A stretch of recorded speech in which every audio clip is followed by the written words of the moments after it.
미 최악 소비 심리, 중 2%대 성장 암울. 세계 경제 심장 덜컹. 미국에서 인플레이션 심화로 소비자 심리가 약 11년 만에 최저치를 기록했다.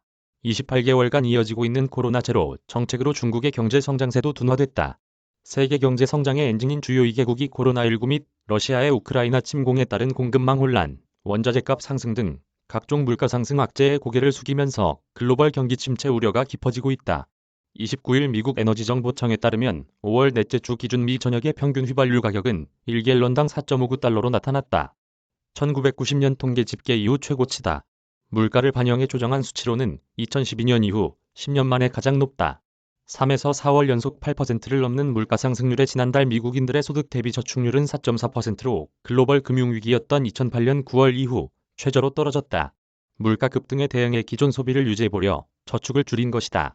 실제 미시간대가 발표한 이달 소비자 심리지수는 58.4로 2011년 8월 이후 10년 9개월 만에 최저로 나타났다.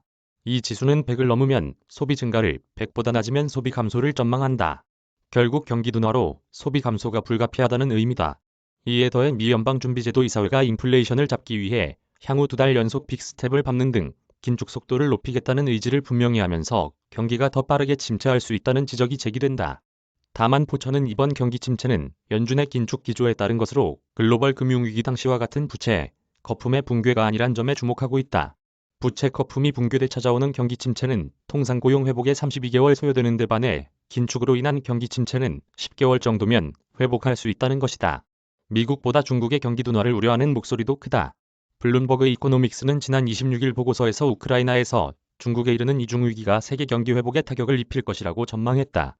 앞서 블룸버그는 제로 코로나를 고집하는 중국이 베이징, 상하이 등 주요 도시에서 봉쇄 정책을 펴면서 올해 경제 성장률이 2%에 그칠 것으로 내다봤다. 중국은 지난 3월 올해 경제 성장률 목표치를 역대 최저인 5.5%로 제시했지만 경제 수도인 상하이가 전면 봉쇄된 지난달 중국의 소매 판매와 산업 생산 증가율이 각각 마이너스 11.1%, 마이너스 2.9%로 내려앉았다. 이달 들어 JP모건은 중국의 올해 경제 성장률 전망치를 4.3%에서 3.7%로, UBS는 4.2%에서 3.0%로 낮추는 등 글로벌 투자은행들은 잇따라 비관적인 전망을 내놓고 있다. 애틀랜틱 카운슬 지리경제센터의 조시 립스키 소장은 경제 성장률 2% 미만을 경기 침체로 봤을 때 지난 40년간 4번이 있었고 주 원인은 미국과 독일이었다. 하지만 이번에는 처음으로 중국이 글로벌 경기 침체를 야기하는 가장 큰 요인이 될 수 있다고 설명했다. 워싱턴 이경주 특파원, 서울 김소라 기자, 저작권자 서울신문사.